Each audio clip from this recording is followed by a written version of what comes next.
We are live. Howdy ho, ho, ho. We're live here from the command bunker. So this is the Musty Wargamers Season 2, Episode 8. And we're live. I'm just going to... And the drum roll. All right. Just clicking off our chat window that starts playing. So how's it going, Rusty? Well, not too bad. It's been, geez, this is 3 weeks, right? 3 weeks since the last show. Yeah, 3 weeks. Yeah, so, just had the one. Technically, we missed 1 week. Yeah. Yeah. So pretty much did a lot of painting here and there. Got some projects and stuff done. Started. You've seen some of the stuff I've been posting up on of all the miniatures. They call me Captain Assemble. You know. Assemble the war crew because I got all the miniatures and stuff together. You're creating a BattleTech universe. Another one. This one is I have some of my own miniatures and a bunch of my brother's stuff too. So together we have a plan on doing a big BattleTech campaign. We always do campaigns and stuff. So this one's going to be our biggest, I think, yet. Nice. We are planning to do a full-fledged planetary invasion. Oh wow! Well, you have the miniatures for it. That's for sure. Yes. So we are planning to do the Capellan Confederation versus the Federated Sons. Okay. So, House Lao versus House Davian. Mm-hmm. Yeah, stomp all over that House Lao. It's kind of going to be one of those things where for success in war. So that's sweet. So that's what we're planning on doing. So I have all that stuff I've been working on putting together. So so did you show the picture of these guys? Yes. Okay, yeah, those are very cool. They're very big, huge. It's like a dreadnought, like a 28 millimeter dreadnought. Yeah, definitely. It's like where are they at? Here we go. Like I got a hovercraft that holds a platoon of infantry compared to it. Shows you it doesn't even come up to the top of the leg. Right. You could put two of them just in the area of the leg, this section of leg alone.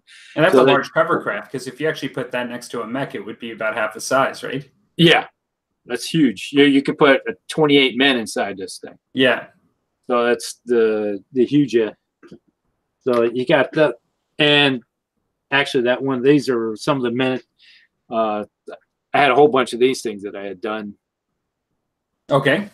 So that'll be for House Lao or no?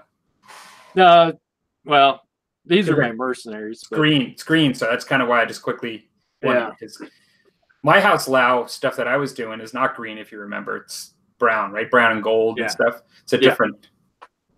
So. Well, you have all the different. Every unit has its own collective color scheme, that they go with, and some of the stuff I have there, a lot of mine I painted up for my Westlow Rangers and one of the mercenary units that we have. So it's kind of works for that. That's what we're planning on doing with them. And my brother, it's like close this up so I don't knock everything down. See, this container right here is chock full to the brim of nothing but vehicles. Oh wow. This is just one of my boxes of nothing but vehicles, and they're stuffed in there pretty heavy. So it's like, I don't know if you can see it, but yeah, it looks like you've got a ton. One's about to drop out of there. Be careful. Yeah, I've seen them moving, but so I got another box just like that that's full. Nice. So that's you've been busy. Planning. Yeah, I've been. Typically, the word thing I hate doing is assembling miniatures, especially metal ones. And it's like, well, it's pouring rain outside. I really don't feel like working on this thing. So I just spent all my time just cleaning everything up. Take a picture of what was supposed to go on that vehicle or that mech. And then I threw them you seen the big pile I had. Yeah. Was that I threw them all in a big giant container of simple green. Okay. Yeah. So then they all got all the clean them all off. Then I washed them off, let them dry, and then it's like all you do is take a little bit of super glue and tack them together. And then I have my so they tack together real quickly, and then I have some super glue that's like liquid, like water. You just drip, drip, drip, drip, drip all over the joints, and it just like capillary action goes sucks it in. Yeah. Well, I love assembling metal miniatures. I would say I like everything about metal miniatures except dropping them. Yeah. That's the main thing I don't like. I just seen a picture of somebody on one of the BattleTech forums today, and he's holding in his hand is a big pile of painted pieces. And he said it fell off the table and oh gosh. Looks like we have somebody jump in. It looks like it is Dan Booman. Hey, Dan. Hello, Dan. Just going to address it here right in verbally in chat. So ask him thanks for joining us today.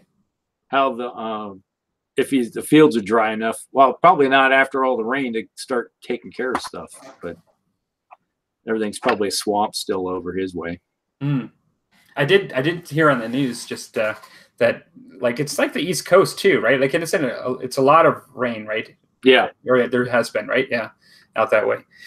So I've actually just put up a video today, which I know you commented in Rusty. I haven't had a chance to address comments, but just of my Infinity stuff that I was doing, and kind of happy with those. I really quite like those miniatures, and so I'm kind of addicted to the Infinity miniatures. Like in some ways, I was looking at Durbin's one of his old videos for Infinity, and he has the Hakaslam faction, and I was like, oh, those are so cool, and I was thinking maybe I should get that, but I actually already have like a project after this one for the future for Infinity, so like I can't go 3 projects out on it, so it's like I just have to basically let it go and just once I finish my stuff, if I want to buy more later, then that's fine.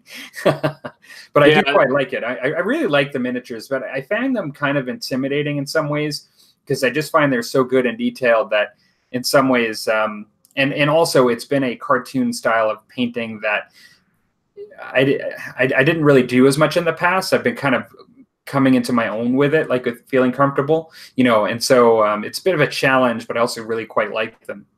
Yeah. That's part of the trying to get to work with them. That's the details, like you said, when you had them on your rotisserie there and going over them and showing them, it's like, oh, that's pretty cool.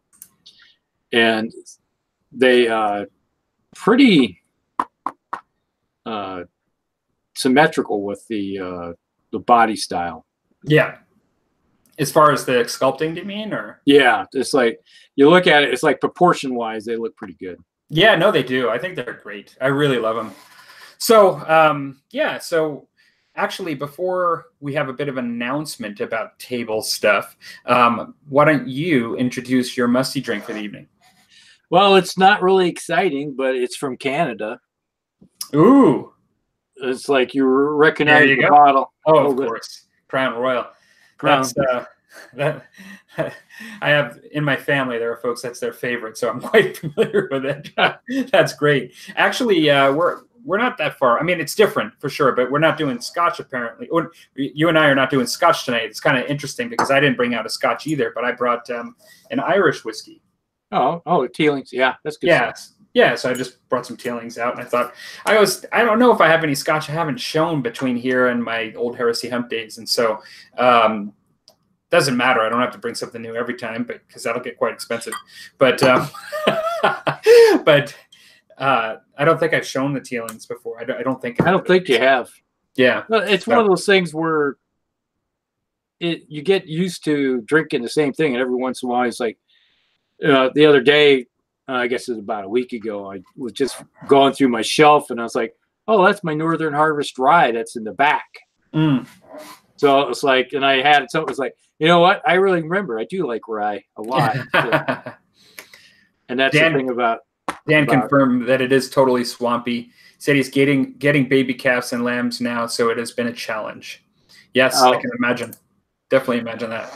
Yeah, it's like we need probably a week and a half, maybe 2 of just nothing but warm, dry, windy weather to dry out our fields because we are a swamp over here.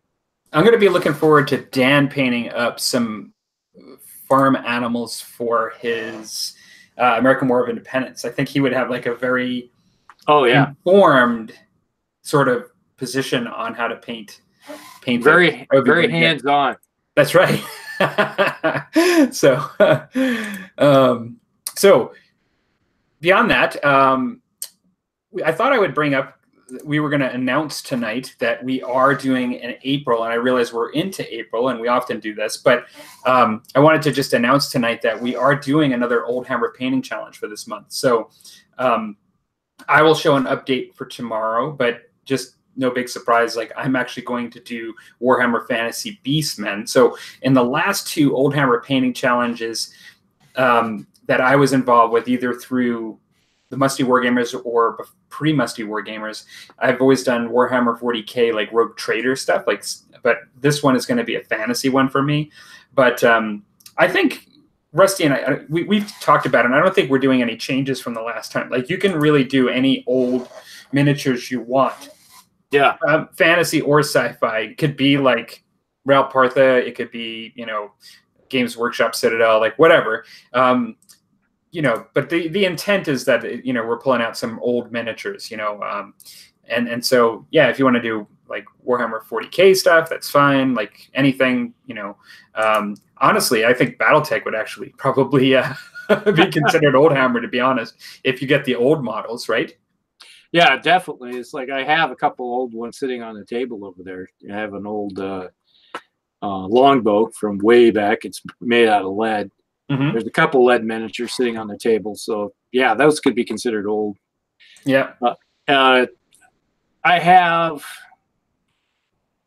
We've been doing a lot. The last couple times, it's always been 40K, I think I've been doing. I did Orcs and then Eldar, I think, the last time. Mm-hmm. So this time, I'm thinking maybe I'll do fantasy, break out something. Yeah, that's awesome. So have you decided yet? Well, it's kind of. But why don't you just decide now? Because you've been thinking about it for weeks. Yeah. Like, why don't you just do it right now? Well, it's all right. I have the choice between the Dark Elves and the High Elves and the Orcs and the Skaven and the probably go. I'm really seriously thinking about maybe doing the Dark Elves. There you go. That's why we do this show. Yeah. But it could change. It could change.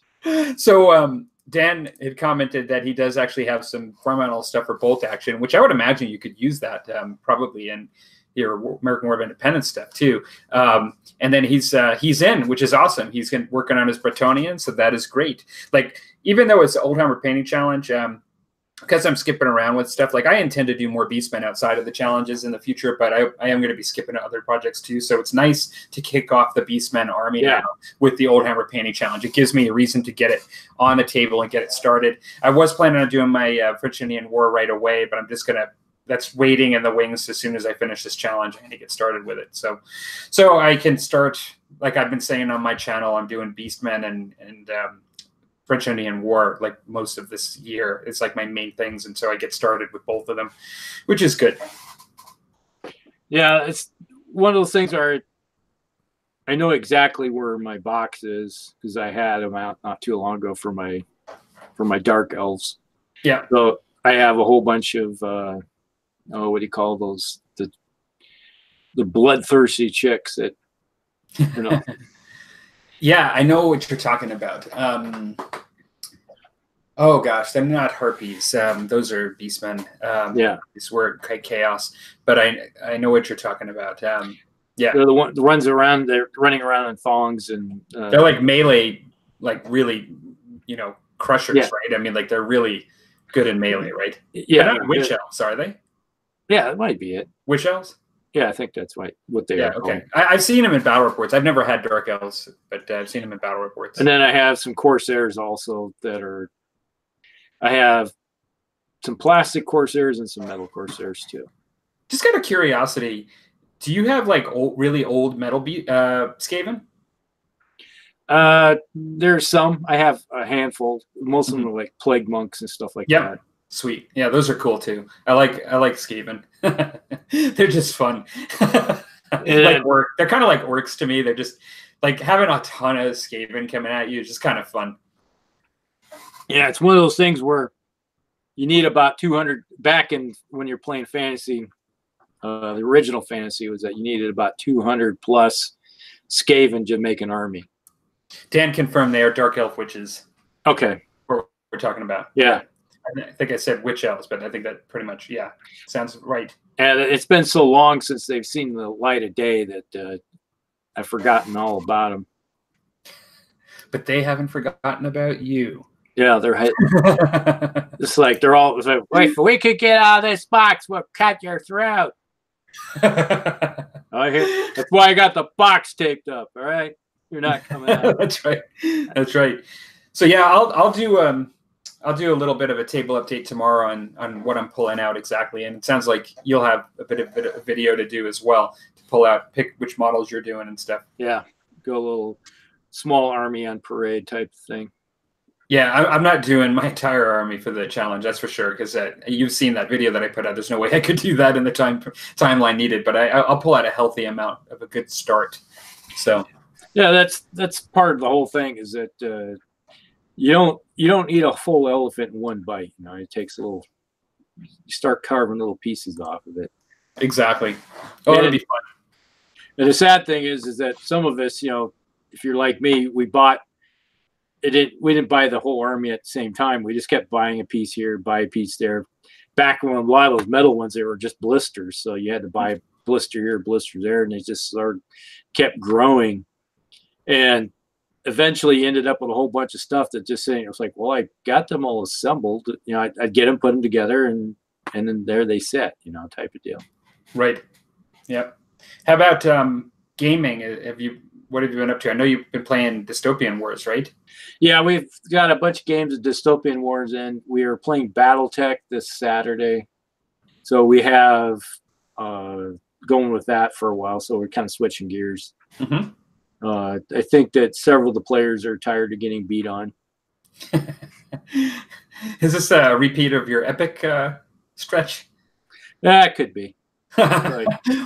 Well, I've been playing a lot of I don't typically play a lot of board games, but I did get that Massive Darkness and was testing that out with a friend. And then when I was away at my cabin last week, my wife and kids and I were playing lots of Massive Darkness. And so we've been having a lot of fun with it. I actually really enjoy it. I think it's a really good game for like a sort of a dungeon crawl game. And there are a number of different scenarios that allow a lot of replayability. You could have certain situations where it's never quite the same every time, like just different monsters and treasure and like just different stuff happening every time. And so really enjoyed it. And but tomorrow with one of my gaming buddies, we're playing some of the first edition X-Wing. And so pulling out, you know, like X-Wing's in second edition now, and I never did decide my friends and I didn't upgrade to it. Like we just stayed with the first edition. And so it's just going to be something we pull out every once in a while and play because we have all this stuff. And yeah, it's fun. So yeah, we were discussing, my brothers and I were, because they play X-Wing also, and every once in a while we get to play it together. And they were like, we were talking about it. My brother had his, because he has probably just as much as I do. Mm-hmm. And he was looking at us like, do you know they went to a second edition? And he was like, oh, I didn't know that. It's like, was it just rules or something? No, it's a total revamp of the entire system. It's like, you got to buy upgrade packs to bring it up to speed and to second edition. It's like, I'm not spending more money. It's like, I'm not spending any more money. Well, I don't know. Like my understanding is most of what I heard is that it wasn't a huge improvement, and there's been some transition issues. And so I'm kind of glad I did what I did. I think what my friends and I basically said is we're going to, if there's going to be anything we're going to upgrade to because we like it and we would like maybe buy the next edition potentially would be Armada. I think out of the two, we probably rank Armada a little higher to our taste, but we actually quite enjoy what X-Wing offers as well. And so we still keep it. And to be honest, over the holidays, I picked up on sale a couple of ships, that had the old edition, first edition components and rules, and they were cheaper. And I was like, this is great because we're still playing it. Even though we're not upgrading, we can buy some of the old stuff and cheaper, and it was great. For the X-Wing, or was it Armada? That one was X-Wing. Okay. Yeah. I haven't heard anything about Armada going to a new edition. There is some news that recently that I think that they've expanded. There's a new scenario expansion or something, and so they're still doing some. It's really been quiet on the front of releases for Armada, and we were kind of wondering whether they were finishing up with it, but they are releasing something, so it's not completely dead yet. But it does have a lot of what you kind of need already to play it, and even if they stop making it, we'd be fine. We just continue using what we have. Looks like we have a couple. Looks like Lord Draconum has joined us. So hello, Lord Draconum. Thanks for joining us today. And he's talking about the Jarkov witches. He's saying he keeps meaning to pick them up, and so looks like he may still be playing some Warhammer Fantasy, which is cool. Yeah, there's plenty of it. Or Age of Sigmar.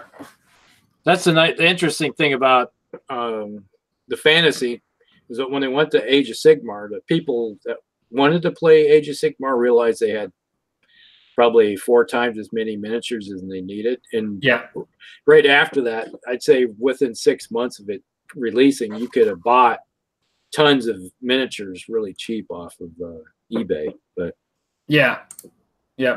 A lot of the stuff that I try to get, the old metal stuff, is still really expensive because it's way old. Yeah, it's true. Although sometimes you can get some nice garage sale deals, or just local deals that you get some good deals sometimes. So it's good. Yeah. Striker's not in here tonight. Usually, I guess he forgot. Maybe he's live streaming tonight, but he's talking about unloading his fantasy corn army. He has chaos fantasy army. Nice. And we were talking last week, and he's thinking about unloading it. It has all the Chaos Warriors, all the demons, and all that kind of old stuff, the old metal ones. Nice. So it's like, if I had the money, maybe I'd consider buying it. But it's like, I need another army, like another hole in the head. That's right. It sounds like you're trying to have a trouble deciding which one to paint for the Old Hammer Challenge, not which ones you don't have. Yeah. So, well, what do you think? We'll get onto our first topic. Yeah, I suppose we can mosey on that direction.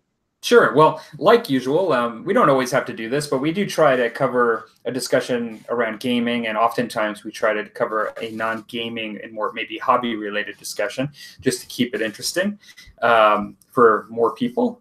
And so tonight, the first topic, we wanted to talk about, I described it in the comment section as ideal game length. A lot of games are designed to be played at different lengths, and some of them, it's not so much a matter of design, but a matter of reality with the game. And so one of the games that people oftentimes, we were just talking about Warhammer Fantasy, it's often referred to in the old fantasy as a game that took quite a long time. And then there's also games like, let's say, DBA, the historical game, which you could get a game potentially in between 20 and 30 minutes. And so they're really, you can maybe play 3 games in a session and just play 2 out of 3 or something like that, because it's just the way it's designed. And so we wanted to just, maybe just have a discussion about your preferred game length. And even if you like multiple, why you like different games and the time investment that each require, and what your preferences are, what the preferences are of your gaming group, the positives and negatives and things like that. So Rusty, do you want to take first crack at it? I know that when I always do the intro, it kind of puts you in the hot seat right afterwards.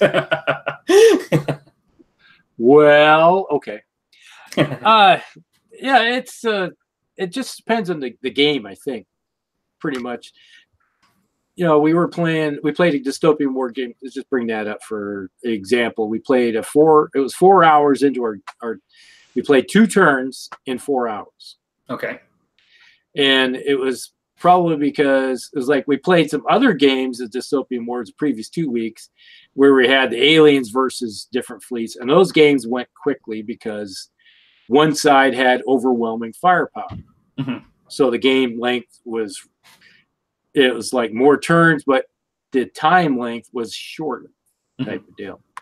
So we had over 4 hours into a, 2 turns, and it's because we had 2,000 points in each side, which is would be I think the equivalent of someone playing on if you were playing 40K, which a lot of people have played. I'd say it's probably around 4,000 point game. Mm-hmm. Okay, so it'd be about the same. Game. Yeah, it's a large game in that universe because a typical game is under 1,000 per side. Right. So 750 to 1,000. So, and obviously, but most people try to have a game system that will go. It's like when I was playing 40K, if a game went 2 hours, that was pretty long. Because typically, by the time the third or fourth turn, it was it was over. And if you're playing any type of time constraints, you were pushing it as fast as you could to get through the turns. And I'd say 2 hours would be the ideal time for most game systems. Mm-hmm. But like you said, you brought up DBA. You could play in 30 minutes. You could play a whole battle in 30 minutes because it was designed to be as quick as possible. Mm-hmm. And we were playing, I just think back in December, we were playing Battle Group game. And I think we went 6-7 hours in that game. And that wasn't a very big game. It just kept going on and on and on. Right. And so you get into some, and it's like, man, is this thing ever going to end? It just keeps going and going because no one's ever doing anything to each other. Right. Yeah. And it's like, I look at, let's say, the new 40K games, and I watch those, and it's designed to kill stuff as quick as possible. So you're hearing guys talking about, it's like an hour and a half they're getting a game in that amount of time because things just die in droves. Right. And so when you look at, say, a game of chess, you get some individuals, like when I used to play against people, it would be, you could get a good game in about an hour and a half, 10 hour, if you're playing speed chess. Right. So that type of thing. Yeah. Well, let's go to the comments real quick before I give my comments here to see if we got any comments yet. It looks like they're just checking out the discussion. So what I think on this one, I think you're right that it depends on the game. It depends on what the time you're setting aside and like how you like to game with your friends and things like that. And just sometimes it depends on like what point in life you're in, as far as whether you can actually dedicate 6 hours, whether it's just more of an evening thing, like after work, in which case you don't want it to be 6 hours. It may be that your gaming day is like a Saturday or something like that. And like, you like to just kind of stroll in at 10 or 11 and play throughout the day for a bit and, and grab some lunch or whatever, dinner, and, just have a good 5-6 hours. And so different games definitely, as you said, do provide different experiences. I was really found DBA very refreshing, that you could just, so if you lose a game, you got 2 more chances to kind of start from scratch and just see things go from beginning to end again. And it's just kind of fun because you can just have one bad game of dice rolls or whatever. You just kind of chalk it up to that and just move on to have a couple other games. And it's actually quite neat. It's I find X-Wing can actually be a game that it can also go somewhat quickly at times. And in the same way, that's a bit refreshing, in that sense. I like the idea of long games, although personally with my game time that I have allowable, I don't usually get 5 to 6 hour blocks to play anymore. It's not that I couldn't arrange that. I probably could if I tried. And in those situations, I might enjoy it. I do know that just depending on when I game, it's kind of funny, but I usually will bring like a granola bar with me or something if it's going to be like in the middle of the day. But there are times when you get a game, if it's like 4 to 5 hours and you're not expecting it to go on that long, you can end up getting a little bit of hypoglycemia. Yeah. You're just sort of like feeling a little green around the gills, like, I'm tired, I've been through a battle. Mentally and physically. Yeah, I know that's just me being a wimp, but sometimes when you're not prepared for it, it could be quite an ordeal when it starts going a little too long and you're not really planning to do it. But think about this. Like I mentioned this in another show, and it's because I read this feedback once on the Oldhammer forums that it really struck me that some people see it this way. There are some folks that don't game, and I mentioned this before, like, you know, for months at a time. And when they do get to game, it is a solid block. It's like I get 12 hours to just leave everything else behind and just get a good game in, and they really enjoy it. Like it's like a big event. And so in those cases, having a longer game is actually quite enjoyable. Like they like something that, now that's not to say you couldn't have a long day of gaming and play a number of multiple games, but maybe they just like that one long game. And what I was going to say is, logistically speaking, most of us need to clean up our game at the end, and we don't have a spot to just let it. Like at your club, you're not going to leave your miniatures there, or even at your house, like your friends aren't going to leave their miniatures there. And even if they're all your miniatures at your house, at times your family's not going to let you leave your miniatures all out. It just depends on the situation. But think about it. If you did have the ability to leave out a game on the table, let's say in a big hobby room or something like that, I could see people enjoying having a game that goes for a long time and actually leaving it and coming back to it and having it as an ongoing thing, because that would be a bit of fun. Like if you had some sort of ongoing kind of campaign situation that wasn't even just miniature games happening, but maybe it's something that where the table was set up for a while. And I think that would be actually kind of cool. So I think they all have their kind of appeal. I definitely like the short games, to be able to get them in, have some fun, and have it done, you know, and not have it drag on too long. But I guess I also think that some games can be fun if they're actually a bit more involved and have a bit of longevity to them. Yeah, you get, you were talking about long games. It's like when we go to Gen Con, which we're talking about going this year to Gen Con, is you go 12-hour sessions. Mm-hmm. If you, it's like we play Battletech for 12 hours, so you got three or I guess they're 4-hour sessions, something like that. Mm-hmm. So you get 3 of them going, you know, over the course of the day, and you're lucky if you get 3, maybe 4 turns in it, and for each block of time. So you're looking at 1 turn an hour, right? And it's like, it's a very, but you're not talking small battles. You're talking 30 mechs on a side or something, where you got a whole bunch of people controlling 2 or 3 mechs, and that takes a long time. And you got people coming in and going. So if you only wanted to play for 4 hours, it's like, oh, that's all I could do. And they come and go. You see those kind of guys, right? And then there's other times, like if you're playing games, like you said, around your house, it's like, all right, we have 4 hours to do stuff, and then we got setup time and clear up time. So you're looking at maybe 3 hours, if you're lucky, of game time. Right. And the other time is like you got to get out of the woman's hair, you know, before she says, "Get out of the place, you gotta go." Exactly. It's like, what? You want to play over here? It's like, it's going to break into my Hallmark Channel time. Right. It kind of ruins the ambiance to the Hallmark shows, you know, like here having a whole bunch of guys screaming in the basement. Yeah. Or whatever. So if it's like me, it's like right here about 4 feet away is the 70-inch TV, you know, that's on the wall. And it's like right here is the game area. It's like, they don't go together at all. So, well, let's check the comments and see if there's anything going on there. Actually, we have had some comments here, and actually, Landshank has joined us. So thanks for joining us. And so good to see you on the channel. Dan says he personally likes 2 to 3 hours if it fits most time slots that I have. I like longer games like that because I like the maneuvering part of the game, and it usually takes a longer game to allow flanking, etc. Longer games allow me to get more immersed as well. And then Landshank says Twilight Imperium is my favorite long tabletop game. Oh, yeah. I don't know that I've played that one.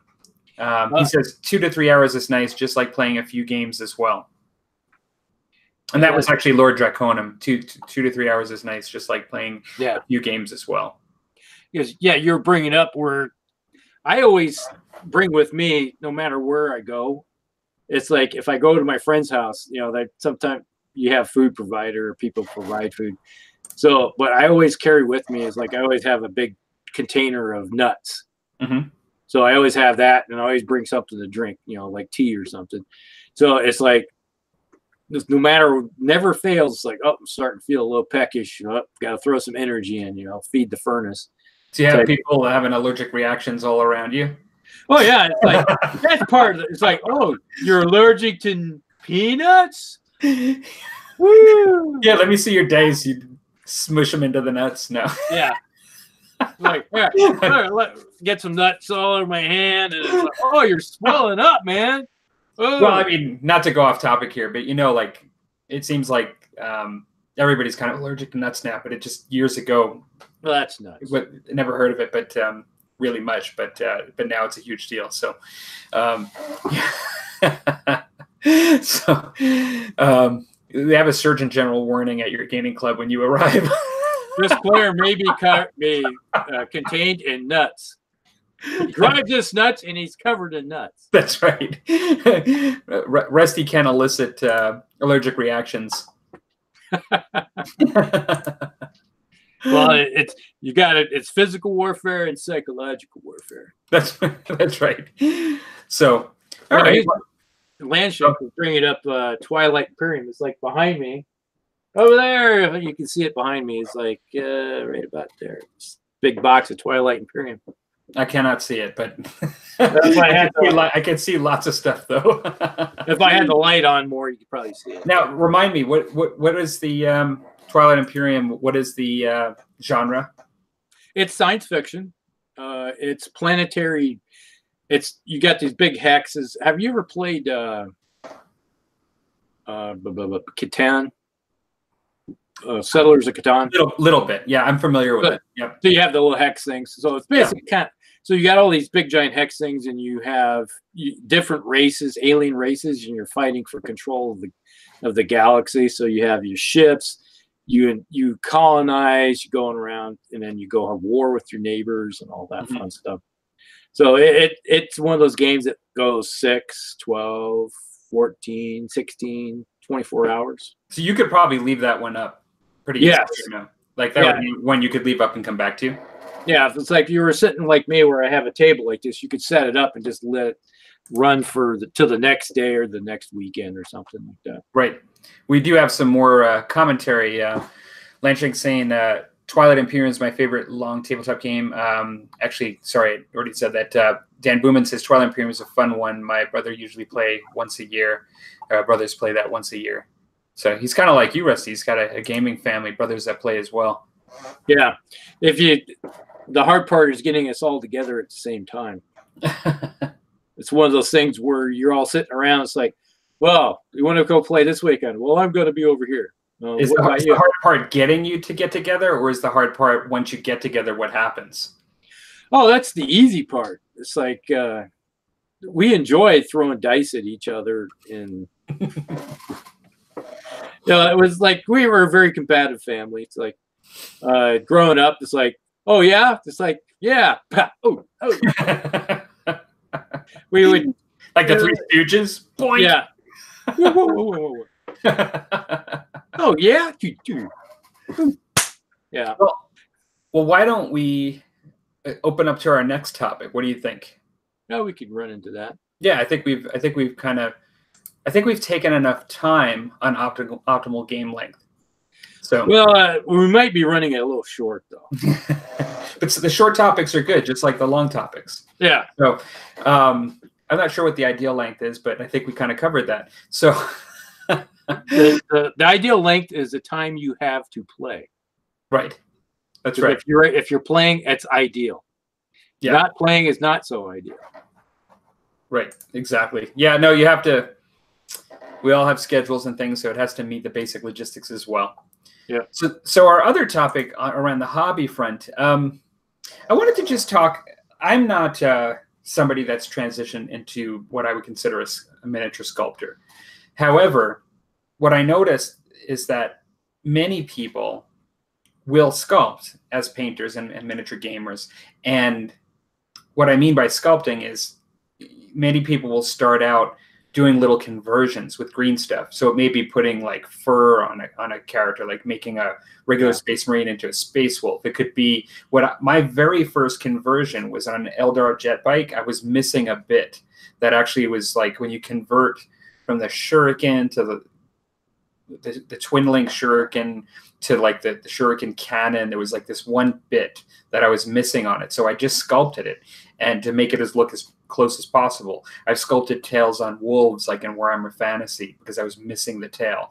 And then things that I did that I was a bit more proud of that I sort of graduated into later were things like doing the ruins and the castle for Dark Ages, like, you know, with the epoxy sculpt. And then also, not my best work because sculpting miniatures is so difficult, but I sculpted that knight pilot inside the knight, and the chair is thrown, and like kind of did all of that conversion. But I out sculpted a little miniature. Now he's definitely not some, like, I don't think he's amazing, but he kind of did the job to like sit in the cockpit there. And I thought it was kind of cool as like my first miniature I've ever done.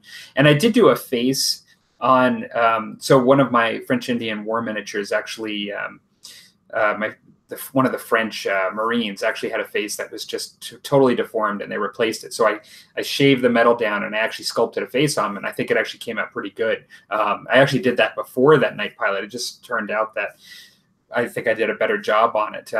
And so what I'm kind of getting at here is that, you know, many people, when they start doing the sculpting, it's kind of intimidating because you just start out just painting, and there's none of us in the beginning, or at least many of us, don't have any intention on sculpting, like when first starting the hobby of painting miniatures. But it's something many of us pick up over time and actually start dabbling in, and some more than others. Like some will actually start really working their way into the sculpting, and then others will just stick with conversions. A lot of it is getting used to things like green stuff in different mediums and just getting confidence and experience. And so I wanted to bring up that aspect to the discussion tonight because it's not something we've talked about yet in hobbying, and I thought it might be neat just to kind of bring up. So what say you, sir? Well, I'm kind of like you, where I first started off, you'd have something that was slightly deformed, and then you learned this fine thing called green stuff, and you would fix stuff with it. That was mostly what I did in the beginning, was just fixing up miniatures.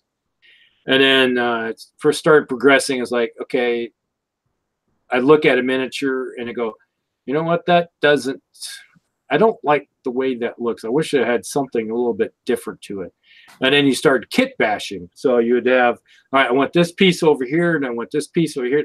That's a cool sword, or that's a cool arms on this miniature. It's like, well, you put them on there, and then you realize, well, they glue on just fine, but then I have to do something with green stuff to mold them together so that it blends nicely. Mm-hmm. So that was, then I started progressing that way. And then I guess the biggest thing I ever did was I started to, I don't know if you've seen my plague drones that I made. Yes. I do remember seeing them, yeah. Yeah, it's like I totally sculpted plague drones out of green stuff. Oh, really? I remember seeing, you've done the models though too, the proper models, right? Like more recently, but you've done older ones that you made completely out of green stuff? Yeah, there was, there's the plague drones, and then there's the, what's the one that's, I made the ones from the Forge World ones. Mm-hmm. They had the little, the blades and stuff on them. Oh, okay, cool. The flyer type ones. I had right. I had one, and I was like, man, it's like these things are expensive. And I looked at it and go, so what can I do? It's like, can I actually make them? And it's like, I got all these bits and pieces, so it's like I could use this, I could use this, and I sculpted all the different details onto them using green stuff. And I made the little helicopter things that, you know, to get them around. I sculpted those out of green stuff. Nice. And so it's like you took a regular GW plague drone, but then turned it into like you took a regular drone and turned it into a plague drone or something like that. Yeah. Okay. Cool. Awesome. And it's like it came out pretty. And I got 4 of them now. So I'm thinking back, and I always thought that those were the manufactured ones. I thought you must have done a really good job on those, because I'm thinking back, and I remember you doing them, but I thought those were the actual. Like, it's been a while since I've seen that video, but for whatever reason, I'm just seeming to remember you doing plague drones. I thought those were the ones from Forge Worlds.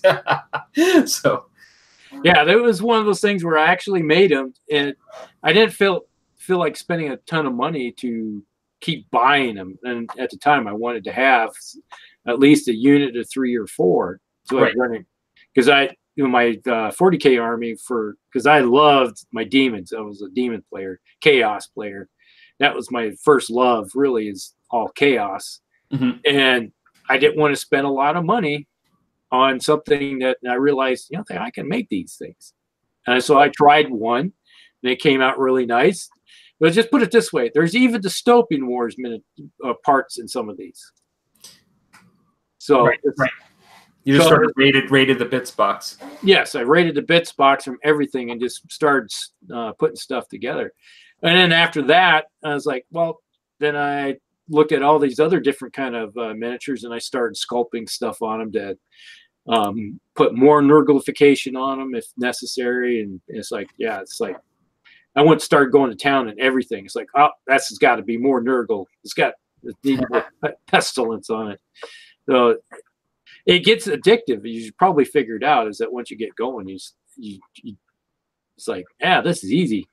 Oh, exactly. And I totally agree. I mean, one of the things you brought up, which I didn't, which I think is a really good point, is that a lot of times when you start, I jump right to kitbashing, but you were like saying that you just fix stuff initially. And one of the big things with green stuff is like filling in like mold gaps and like repairing damage and things like to a model, or smoothing things out and stuff. And I totally agree. Like, that's a really good place to start, and where many of us will start, like using that medium is just in shaping it, is just to create smooth surfaces and fill in gaps and things like that.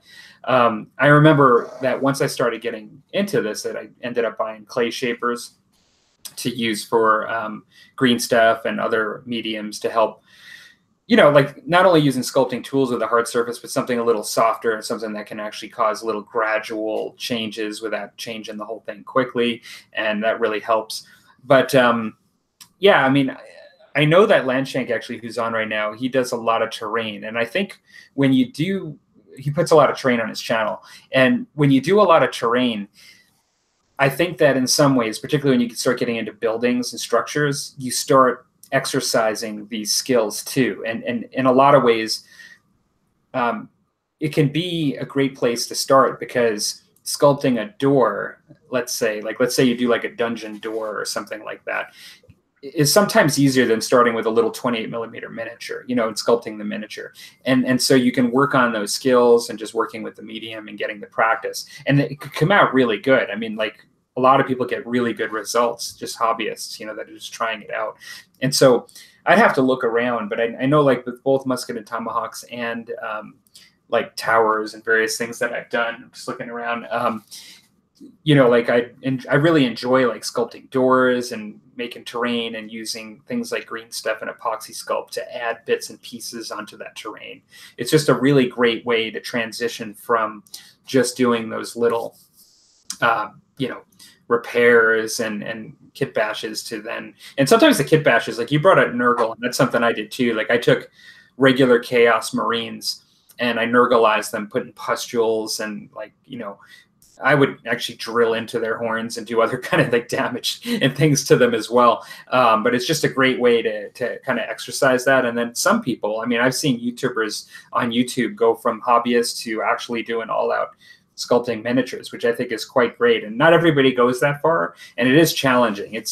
You have to determine where you want to spend your time, because I was looking into that to a degree at a certain point too, and it takes you away from your painting. Like, if you have to kind of decide what you're in this for to some degree, like it's a lot of practice to sculpt in the same way it's a lot of practice to paint.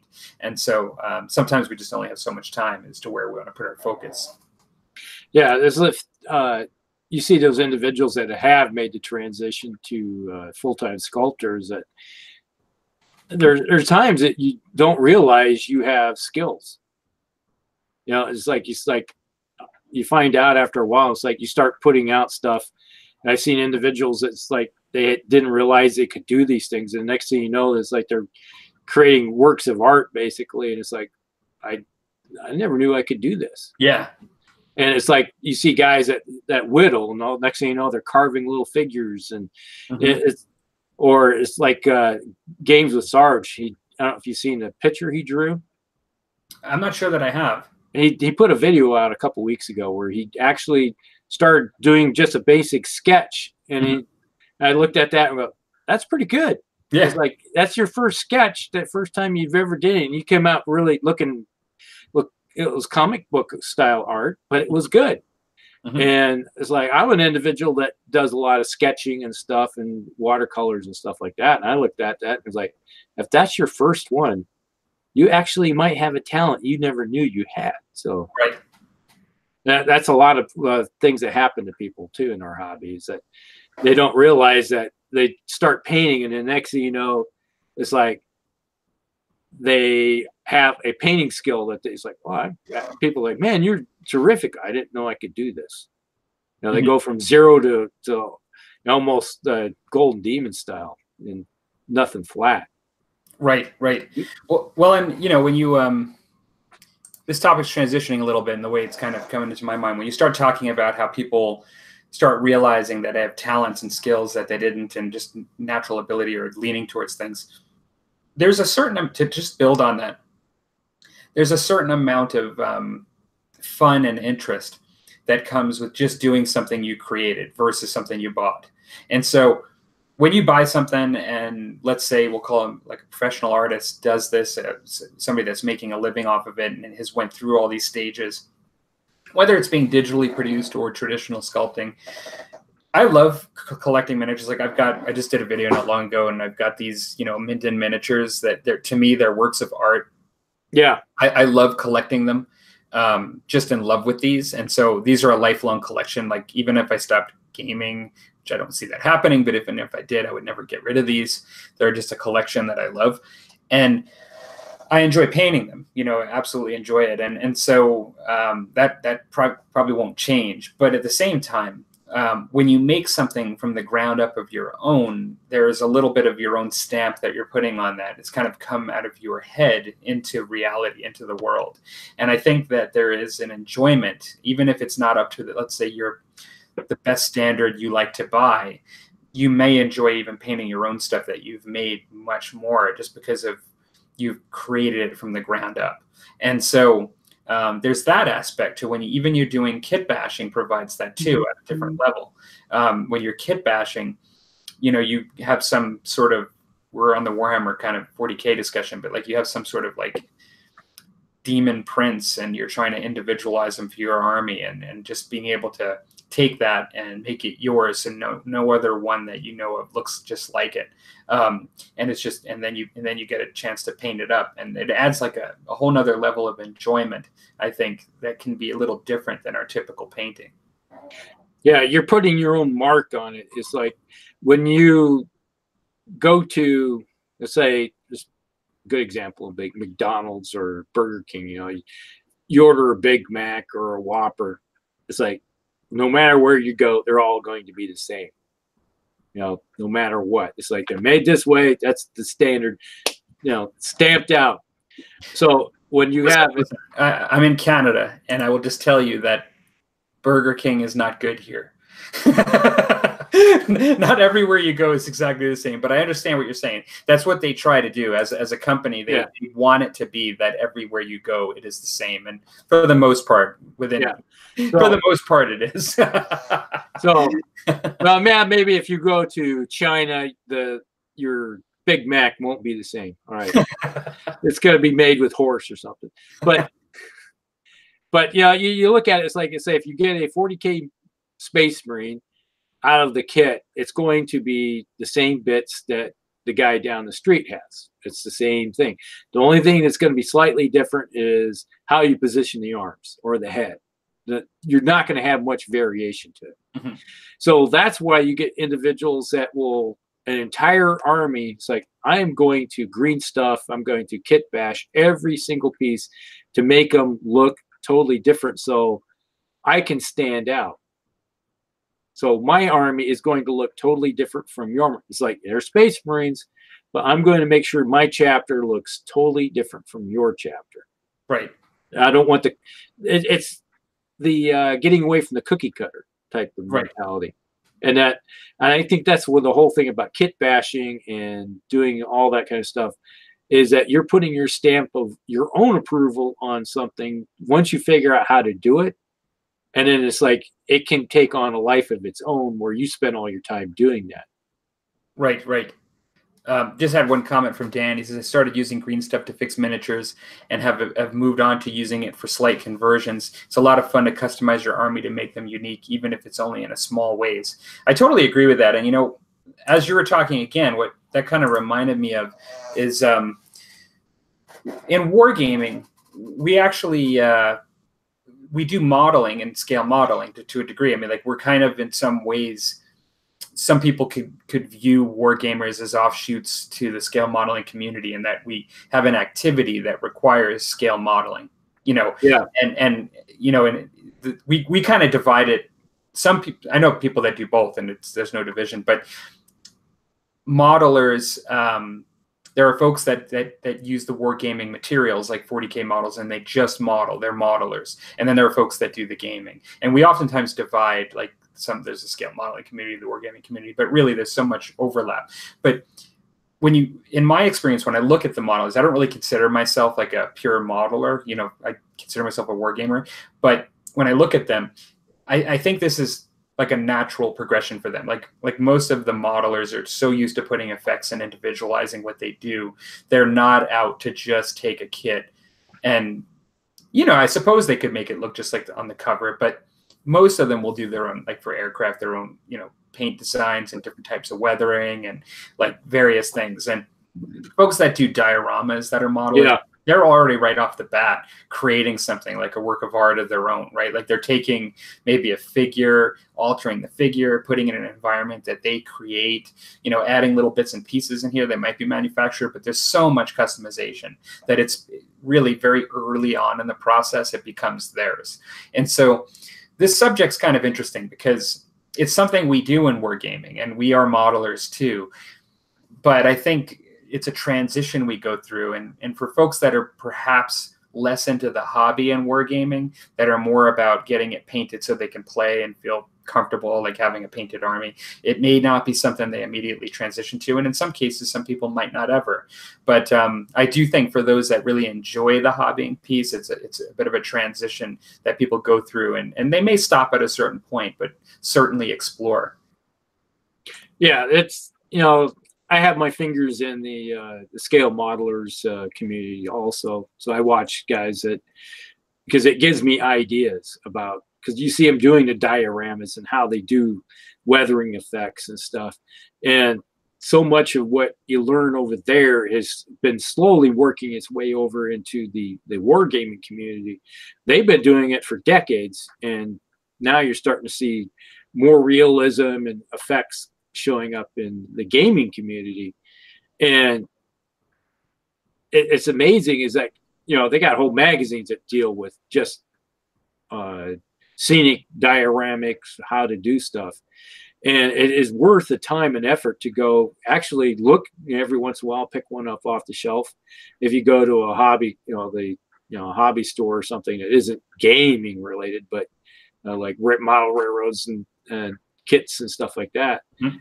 And you just look at it and it's like, oh, how did this, like, do this, and this will, you know, how to make your train look, you know, like it's right on the tracks, you know, and it's been out in the weather for years on end. It looks grimy, mm-hmm. you know, and that's one thing you can do is, like, then you start looking at that. And it's like, how can I kit bash my stuff to actually get the, like, kind of a semi-damaged look to my vehicles without actually damaging them? And how can I do paint effects and make it look like it's sort of chipped and damaged and looking more realistic and muddy?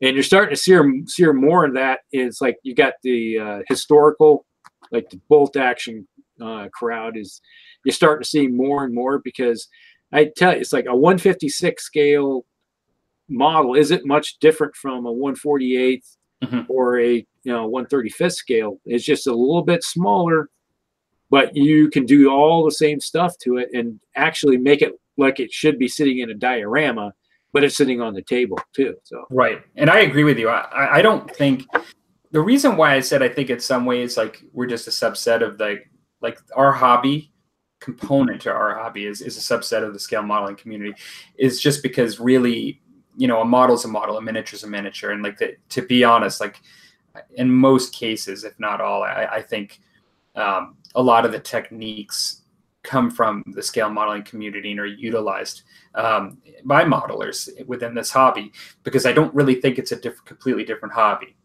like in a lot of ways. I just think it's just there's a different intention for the end product. Yep. And that may change your approach and how fast you get into the modeling side, but in a lot of ways, it is the same thing. Having said that, I mean, there are wargamers that come up with modeling techniques as well, that could actually flow that way too. I mean, that's just the nature of innovation. But but it's sort of interesting, because I today actually looked at a scale model forum just because when I was doing the decals for my latest miniatures, I wanted to weather them a little bit, tone down the brightness of the white. And I just wanted to look at what other people were doing. And so it's just a great resource. So were you planning on just like putting them on, then are you going to weather them on the sheet or then put them on, or are you going to put them on and then I kind of flew by the seat of my pants. I actually ended up I just took a couple of techniques. I toned it down by actually taking a little bit of varnish, some matte, some gloss and some matte, a little bit of water, and then I used actually the Tamiya smoke. So Tamiya is very much a modeler's kind of paint, and I do own it, but there's the clear translucent paints, one that's called smoke. And so it's really just, as I understand it, it's a small amount of black paint in a medium that creates a smoky effect. And you can change and dilute it, but by actually using that smoke really diluted in with the varnish that I was using to cover them, I kind of just masked them a bit. Okay. So it's kind of an interesting technique. Yeah, there's one technique that I've used before is like you put the stuff, you put your water slide transfers on your model, and then you do the mud effects or your weathering effects over top of it. So it kind of is like, oh, you got mud goes across it. So it gets rid of all the flashiness to it. Or yeah, absolutely. What I love doing, go ahead. And I was going to say, it's like one of the last videos I think I did of my my M8, scout car that I had. And I did mention it's like a lot of the original guys on the ground would, it has a big white star in the very front. Well, that in low light conditions is like, oh, look at there, bright light, white spot. Right. Aim for the white spot, So they would just go out and just grab as much mud as possible and just splat it on and just cover it up, or if they had any type of field expedient paint, they painted over. Just cover it up. Right. And so I didn't even bother putting mine on, because make mine look like it was painted over. It's like, if it went back to where the repair area, it's like, oh, we don't want any of those on there. So they would spray right over top and get rid of them. Well, for my bolt action stuff, one of the things I really love doing when I was doing my tanks is so if I have the white star, like the American star, let's say on the front, I love taking the base color and just doing a little bit of chipping. So I like taking like just your foam, ripping it up, and just dabbing your base paint on that white to show how the paints come through, and there's the underneath that's showing. Yeah. And then when I weather the whole tank for dust effects, like using let's say a light brown or something like that, just doing a light airbrush, low pressure, I'll do that with the decals on. So it really does blend in well. And I love that. I mean, that's one of my favorite things about painting tanks and like World War II stuff. Yeah, that's another good technique that works really good to diffuse everything. Yeah, because if any type of vehicle has been on a dusty road or out in the field or anything like that, you get covered quickly in grime and everything. It's not going to be the parade field look that that you see on the box all the time. It comes with it, and there's a big difference between. There's been many times where I would take your basic kits that you can pick up, like the Tamiya kits and stuff like that, and take bits off of them and start putting them on, like back in the day, we'd put them on 40K stuff. And actually make them look more like real, because back in the day, the gaming kits were hard, robust stuff that was thick, and there wasn't a lot of details like you have today. Right. And that's another thing you would go do, is just start adding stuff to them. Yeah. Well, and so we've kind of transitioned into discussions on weathering and other stuff too, but it's sort of this idea of customizing and that transition that you can go through, like we talked about initially with the sculpting, from basically going from using mediums like green stuff and things like that to do like repair work, and then eventually to customizing it, making it your own. So yeah, no, it's interesting. I think I'm still on that journey, to be honest. I think that there are times when I don't challenge myself, and we've had the discussion on painting plateaus and how important. I think it applies here too with sculpting. Like, you know, if you're wanting to get better, you obviously always have to challenge yourself. I think it was that demon I did a little bit, the one that I showed, that bloodthirster with the Eldar that's about to die, fighting his last stand against him. I did a bit of conversions and kitbashing and stuff to challenge myself with that too. And I will likely continue to do that in the future. It's one of these things for me that just when I get the bug, I end up doing a project where it requires it. So let's see, we got Dan, lots of customizing your army to make them unique, even if it's only in small ways. Yeah, that's very important. It's like you're putting your own stamp of personality on them. Yeah. And that's the important thing, is like make it your own. And that's another thing, is that keeping yourself motivated in the hobby is if you do your own customization, you get a sense of worth to it too, and you're focusing on it. Yep, exactly. And you can do that with one of the things that people do a lot is to try to customize their paint schemes, either to make them very specific, like for a historical period, but really in a way like making it your own because you're choosing like a particular unit or something like that. And just, you know, even though it's something that you're not being completely creative with, you're actually kind of, it's a bit of a process and a work to try to emulate something that was real and very specific. And so you kind of, sometimes you're the only one, like in your gaming club, that might actually use that particular regiment, you know, from a particular, you know, period of history, and that can be fun as well. So yeah, it's very motivating when you see, you know, something that's very unique, even if it is the My Little Pony army. But why don't we, before we close, because I know we're after our hour here, maybe we'll just reiterate with the painting challenge, just like last time. Like we said, if anybody wants to join, you have a number of ways of sharing, and we haven't talked about it much on the show, but there is a Musty Wargamers Facebook page, and so you can actually share through video, if you have a channel. You can also put pictures, and a great way, I think, if you don't have a channel but you watch the show, is you can go onto the Facebook page and actually put pictures of what you're wanting to enter, like into the April's Musty Wargamers Old Hammer Challenge, and just put pictures of what you're working on there. Encourage you to put up videos for sure. That's how this is all started. Anything you want, you know, we're not really strict. You know, the intention is that there are older models. Like a lot of the stuff we've been doing is from the 80s, you know, 90s. But you know, it doesn't have to be GW. It can be both science fiction, can be fantasy. So by all means, join in. We're going to be showing stuff on our YouTube channels. You know, we'll probably be putting stuff on Facebook as well. And yeah, looking forward to anybody that might be interested. I know there's a number of YouTubers that have kind of in the circles of folks that we watch that have actually, including Dan Booman, who's on now, but I think it's Stig of the Dump has done it as well. I think Leon has done it as well. Like there are a number of people that have pulled stuff out that's old. And so, yeah, by all means, feel free to join in. It'd be a lot of fun.